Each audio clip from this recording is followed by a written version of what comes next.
Good morning. It is 7:25 a.m. on a Thursday morning, and I've been sleeping, and I thought about something, and I felt drawn to make a video talking about it. I basically want to ask the question, who are we? And I want to talk about why I have been drawn to the Divine Truth teachings. For me, I believe that perfection is possible for every human being. It's one reason why I believe very strongly that Jesus was not some special kind of human. He was just like the rest of us. Um, and what made him different was not something outside of his control or his own will or choice. So, in other words, it was by his own choice that he attained the ability that he attained, um, the status, if you will, that he attained. And as I know now, it was through his seeking heart for God's love and truth and his willingness to be humble that he achieved the status that he achieved, the position that he achieved, which is essentially at one ment with God. Um, for me, I believe that perfection is possible. Now, I look at myself in the mirror and I see many issues with the way that I look. I'm definitely not perfect. I don't want to talk about this ad nauseum because it's my own stuff, but basically, there's being obese. There's just the simple issue of being bald. That male pattern baldness, as I understand now, is not doesn't have to be a thing. It's caused by emotions. Uh, I'll just leave it at those two examples, and there's plenty more. Um, I sometimes will lay down and imagine myself what I would look like as a perfect person, perfect in my body, what I would look like, say, in the prime of my life. But I've never really had a moment where I've been perfect, where I looked healthy, where my skin looked great, all those things. So I'm looking forward to that. That would be great. Now, even with that, um, I often ask myself, what is it like after we pass from this earth? What is the spirit world like? I've heard so many different things growing up. I grew up in a church, in a religion where we did believe in the spirit world. We did not believe in heaven and hell being uh, stationary points which you couldn't change from. In other words, you couldn't. Uh, in other words, if you went to a hellish region of the spirit world, you could progress out of it. And I'm very happy that I was raised with that belief, among others. Um, there was also the doctrine of, communication with spirits. We could communicate with spirits. Communication with people who have passed was possible. Um, but still, what form did we take once we passed over? That I didn't really understand. How can you have a body? What is the spirit form? How can you have a body that doesn't die, for instance? Are we merely energy? What's that all about?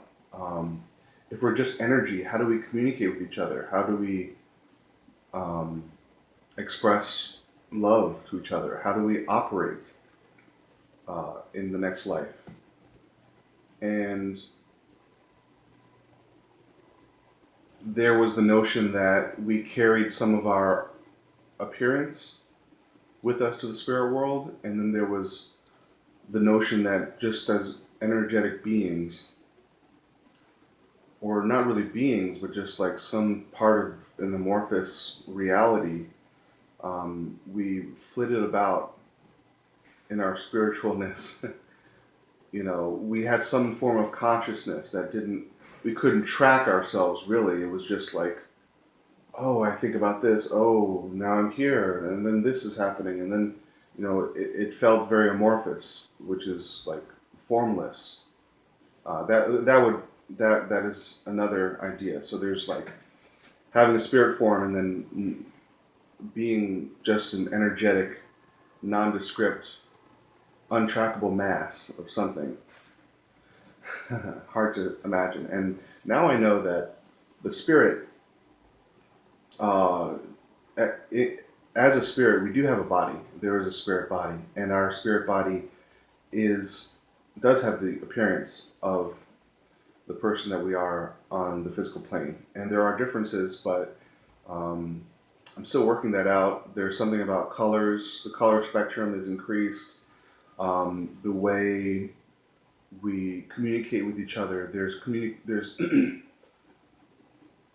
colors associated even with communication. So if you have a dark emotion, there may be dark, ugly colors devoid of light that may pass from you to someone else. And if there's a loving communication, it may be brighter colors depending on the type of love, be it bright rose red or a deep blue of some form, and yellow, orange, I don't know.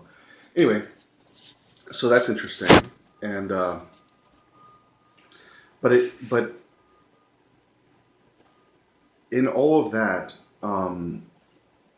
I've always felt that there is something more to us. If it's true, if the second thing is true, and I do now believe that the second, can't say the second, of the two possibilities, being a formless mass after you pass to the spirit world, and having an actual spirit body. If it's true that we have a spirit body, which I now believe we do have a spirit body, then is that it? Is that all there is?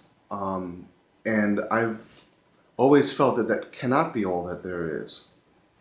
And I can't tell you where that thought began or why it necessarily began. And I'll try to be as succinct as I can in telling you why. It just seems limited. It just felt limited to me that we would have a spirit body, and like the spirit body that I would have would take, the appearance of my eyes to some degree, my eyebrows, my nose, my mouth, the structure of my head, the structure of my body. That seems somewhat limited in the vastness of the the universe that God created. I found it hard to believe that that was all there is. And now I understand that there is even more to us. So I actually grew up in a religion that preached the teachings, or the theology was that there was a physical body and a spirit body, and there was also the physical body or physical mind and the spirit mind. Now I believe that there's more. There is what's called the soul, and the soul seems to have some kind of body too, but it isn't within the limited structure of one's appearance. There's more, and you are still you, which is a very, to me, very blessed idea. So I keep who I am, what God made me to be. I keep. And I don't have much time left in this video, but I'm just going to say really quickly that I had an experience recently which helps me. I've had many little experiences like this, which helped me to prove the existence of a soul. I hadn't been thinking of my father for months. The other day, I thought about him for a brief window of 5 minutes. Within that 5-minute period, he gave me a call. I didn't know that he called me. He called me, he left a message, and I had been thinking about him for that 5-minute period of time. If that's not a kind of telepathic soul-to-soul communication, I don't know what is. And because I'm a very skeptical, doubtful person, I need many of these instances in order to prove the reality of the soul to myself. And so I'm looking for even more proofs, but I'm getting there. And I dare say that it is my opening to the idea of these things that allow the experience of many of these instances to occur. So, good luck in your journey. I pray that you can uh, come to the truth in your own time as well. And thanks for watching.